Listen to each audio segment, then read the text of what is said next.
जगमोहन जी governor बने 19 जनवरी को। 21 जनवरी को वो जम्मू पहुंच के बाद में श्रीनगर पहुंच के चार्ज लेते हैं। मान्यवर, वो जमाना आज का जमाना नहीं था कि फ्री मीडिया था और सबके पास मोबाइल थे, खबरें तुरंत पहुंचती थी। उस समय उस रात में क्या हुआ, ये बाहर तक खबरें आने में 3 से 4 महीने लगे, क्योंकि सरकारी मीडिया तो कुछ दिखाता ही नहीं था। अखबार पूरी तरीके से बंद थे कश्मीर में, आपको पता है। जब वो खबरें बाहर आई, गवर्नर ने अपनी रिपोर्ट में लिखी, सुनिए ना, मई के महीने में गवर्नर की रिपोर्ट आई है और उसके साथ भारतीय जनता पार्टी ने कश्मीर के पैनल से अपने को विड्रा करके वीपी सिंह सरकार पे पूरी मुखालफत की है। जाके चेक कर लीजिएगा मई 90 में।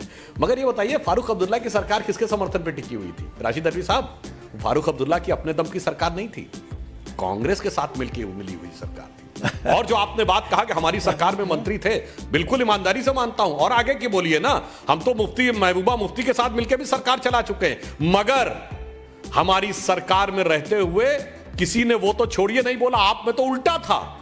आपके मुख्यमंत्री गुलाम नबी आजाद साहब दिल्ली आकर कहते थे कि अफजल गुरु को फांसी दी गई तो कश्मीर में आग लग जाएगी, 7 साल लोग। ये कोई नेशनल कॉन्फ्रेंस और पीडीपी नहीं कह रही थी, जो लोकल पार्टी हो। आपके प्रदेश अध्यक्ष शैफुद्दीन सोज, उन्होंने किताब लिखी, कश्मीर को भारत से अलग हो जाना चाहिए। आप तो नेशनल पार्टी है जनाब, रीजनल पार्टी का जवाब बाद में पूछिएगा। नेशनल पार्टी होकर अपने चीफ मिनिस्टर और अपने प्रदेश अध्यक्ष का जवाब दीजिए कि क्या कश्मीर को अलग होना चाहिए। इसके लिए सैफुद्दीन सोज पे कार्रवाई हुई और 7 साल तक अफजल गुरु की क्लीमेंसी क्यों रुकी रही? यदि नरेंद्र मोदी जी की वेव नजर नहीं आती तो 2013-14 में फांसी भी नहीं होती शायद। बिल्कुल सही सवाल उठाए हैं। और मैं माजिद हैदरी साहब आपसे पूछना चाहूंगी, क्या कश्मीरी पंडितों, कश्मीरी हिंदुओं का मुद्दा सिर्फ सहानुभूति पर खत्म हो जाता है?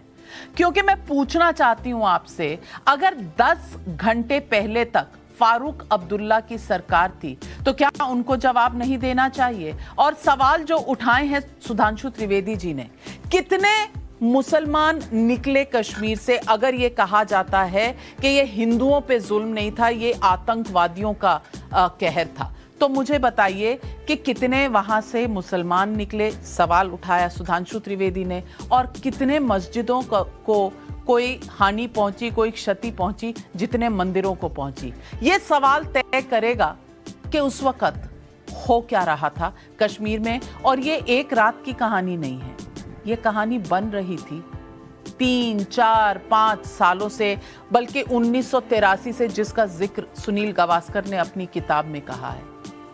माजिद हैदरी, नफरत कौन फैला रहा था?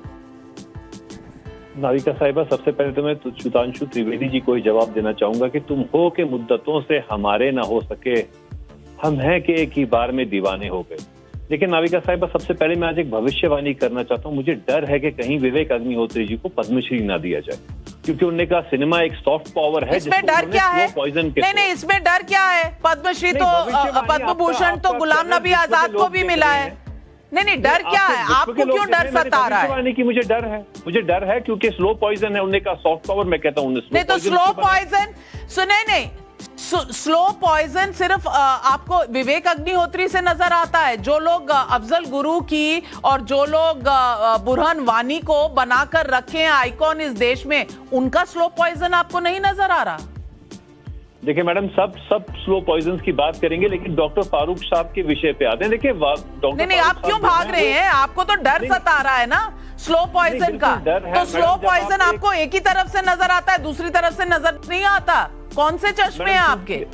मैडम, क्योंकि इनको ह्यूमैनिटी सिर्फ हिंदू भाइयों में दिखी और इवल सारा मुसलमानों में दिखा इस पिक्चर में। तो अब मैं इस पिक्चर की बात नहीं करना चाहता, डॉक्टर फारूक साहब के विषय पे आऊंगा। देखिए डॉक्टर फारूक साहब भाग रहे हैं आप पिक्चर से। कोटा में जब 144 लगता है इस फिल्म के देखने पर, तब आपका freedom of speech, freedom of expression का कोई आपका प्रदर्शन याद नहीं आता आपको?